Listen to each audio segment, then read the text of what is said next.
Hello dear student, अगर आप class 12 में हैं और इस प्रश्न को नहीं देखते हैं तो आपका सबसे ज़्यादा जो है कि गड़बड़ी यही है, क्योंकि यह प्रश्न जो है कि आपका एग्जाम में पूछा जाता है और इस प्रश्न को देखना बहुत ज़रूरी है। तो हम ज़्यादा टाइम पास नहीं करते हैं, डायरेक्ट चलते हैं, प्रश्न को सोल्व करते हैं। तो अगर आप मेरे चैनल पर नए हैं तो चैनल को सब्सक्राइब कर लें और पेज को फॉलो कर दें।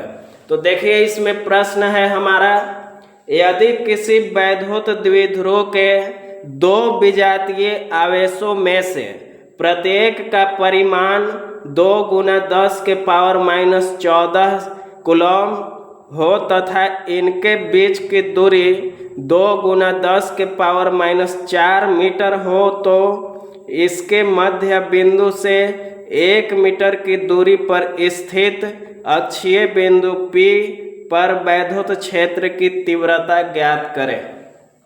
यह प्रश्न जो है कि देखने में थोड़ा लंबा है, लेकिन आसान ट्रिक से हम इसे बनाएंगे, आप बस इसे देखते जाइए। तो देखिए दोस्तों, इसमें सबसे पहले जो हम लोगों को दिया है उसको लिख लेंगे।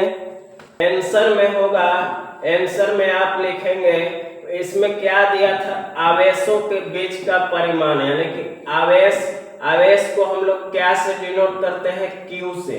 Q बराबर हमारा कितना दिया है, 2 × 10⁻⁻14 कूलम, इतना दिया हुआ है। अब देखिए दोस्तों, इनके बीच की दूरी दिया है, इनके बीच की यानी कि किसी के बीच की दूरी है, तो यानी कि दो चीज है, तो इसका दूरी को हम लोग 2 गुना से डिनोट करेंगे, 12 हो जाएगा। तो 12 बराबर हो जाएगा 2 × 10⁻⁻4 और मीटर हो जाएगा। अब देखिए दोस्तों, इसमें हम लोगों को दिया है एक और दूरी, यानी कि R से डिनोट करेंगे। R बराबर हमारा दिया है 1 मीटर। अब इसमें हम लोगों को पूछा है कि स्थित बिंदु जो अक्षीय बिंदु है, अक्षीय बिंदु P पर जो है कि ज्ञात करना है। तो पहले अक्षीय बिंदु निकालेंगे। तो इसमें देखिए, इसलिए इसका फॉर्मूला बना देंगे। अक्षीय बिंदु P का फॉर्मूला होता है Q × में 2L। यह जो दोस्तों हमारा फॉर्मूला हो जाएगा। देखिए, अगर इस पर हम लोग सॉल्व करेंगे तो हमारा हो जाएगा, Q का वैल्यू दिया है 2 × 10⁻⁻14। अब देखिए गुना में हो जाएगा, 12 का वैल्यू यहाँ पर दिया है, तो इसका वैल्यू है 2 × 10⁻⁻4। अब देखिए इसको सॉल्व कर देंगे तो हमारा 2 और 2 नंबर है, इसको गुना कर देंगे, यानी कि हो जाएगा 2 गुना करेंगे तो 4। अब देखिए मेरा यहाँ पे पावर वाला है, तो पावर वाला को हम लोग क्या करते हैं, तो एक साथ अभी लिख लेते हैं। अब देखिए एक साथ लिख लिए। अब जो है कि इसमें हम लोग का बेस सेम है, यानी कि 4 का 4 रहेगा गुना बेस सेम रहेगा। पावर जो है कि जुटेगा नहीं तो घटेगा, तो दोनों माइनस में है तो यह जो है कि जुटेगा, यानी कि 14 और 4 हो जाएगा माइनस में 18। अब देखिए दोस्तों, इसमें जो है कि 18 हो जाएगा, इसमें जो है कि CM हो जाएगा, क्योंकि एक ठे वैल्यू दिया था कूलम में और एक ठे मीटर में। देखिए दोस्तों, हमारा बिंदु P निकल गया। अब इसलिए इसमें हम लोग लिखेंगे, अक्षीय बिंदु P पर आरोपित वैद्युत क्षेत्र की तीव्रता। इसको जो है कि अक्षीय बिंदु के लिए निकालना है। तीव्रता को डिनोट करते हैं E से, और अक्षीय का है तो यहाँ पर दिखा देंगे अक्षीय, यहाँ पर लिख देंगे अक्षीय, यानी कि E अक्षीय बराबर, इसका फॉर्मूला होता है दोस्तों, आप याद कीजिए, सारा फॉर्मूला बताए हैं। इसका हो जाएगा 2P बटा में 4πε0 और R का Q। यही दोस्तों हमारा फॉर्मूला हो जाएगा। इसको देखिए ना, हम तोड़ देते हैं। अब यहाँ पर देखिए ध्यान से, गुना में 1 छिपा हुआ है, 2 के बगल में गुना में 1 छिपा है, तो इसको जो है कि हम लोग एक साथ लिख लेंगे, यानी कि 1/4πε0 को अलग कर देंगे गुना में। यहाँ पर बच जाएगा 2P और बटा में बच जाएगा R का Q, यानी कि इसको दोस्तों इसी टाइप से लिख देंगे। अब इस पर हम लोग बैठा देंगे तो यहाँ पर ध्यान से आप देखेंगे तो 1/4 पाई एप्सिलॉन नॉट है। तो इसका दोस्तों वैल्यू आप जानते हैं, हम पहले बताए हुए हैं कि 1/4 पाई एप्सिलॉन नॉट अगर रहेगा तो इसका वैल्यू होता है 9 गुना 10 के पावर 9। तो इसी को हम यहाँ पर बैठाएंगे, यानी कि 9 गुना 10 के पावर 9, फिर हो जाएगा गुना में। अब देखिए ऊपर में 2p का वैल्यू बैठाना है, यानी कि 2 का 2 और p का वैल्यू हम लोग निकाले हैं।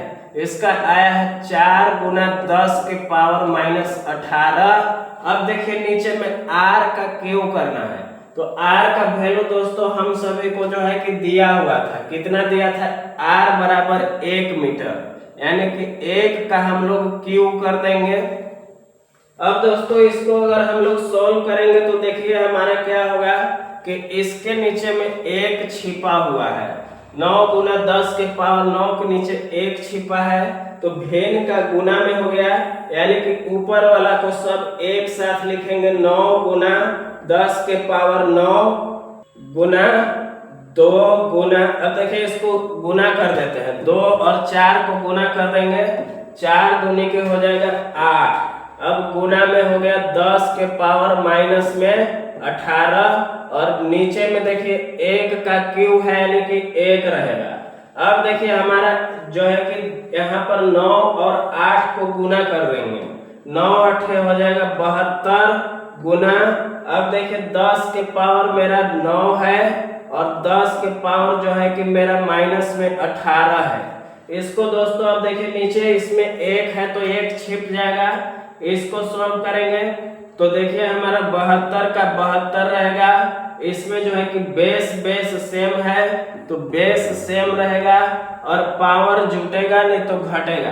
तो एक ठे देखिए 10 के पावर 9 गुना 10 के पावर -18 है, यानी कि बेस सेम रहेगा, 9 और -18 है, यानी कि 10 के पावर घटेगा तो बचेगा माइनस में 9, यानी कि 10 के पावर माइनस में 9 बचेगा।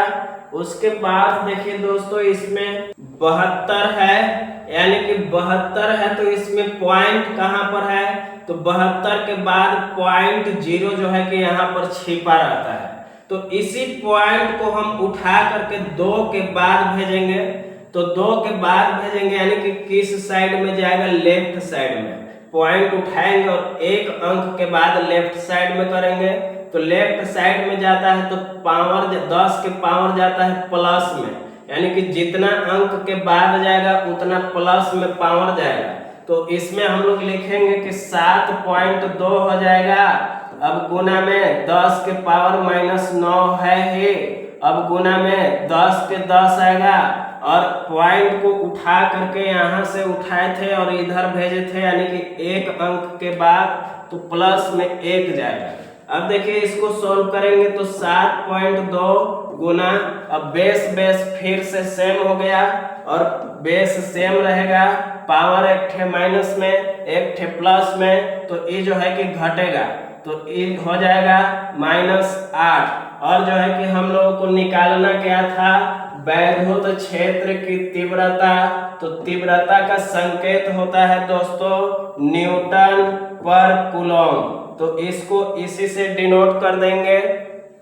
अब जो है कि संकेत सारा हम लिखवा दिए हैं, आप उसे एक बार देख लेंगे, तो इसी टाइप से इस प्रश्न को सॉल्व करना है। इस वीडियो में जो है कि इतना ही। अगर आप मेरे चैनल पर नए होंगे तो चैनल को सब्सक्राइब कर लेंगे और पेज को फॉलो कर देंगे। जय हिंद।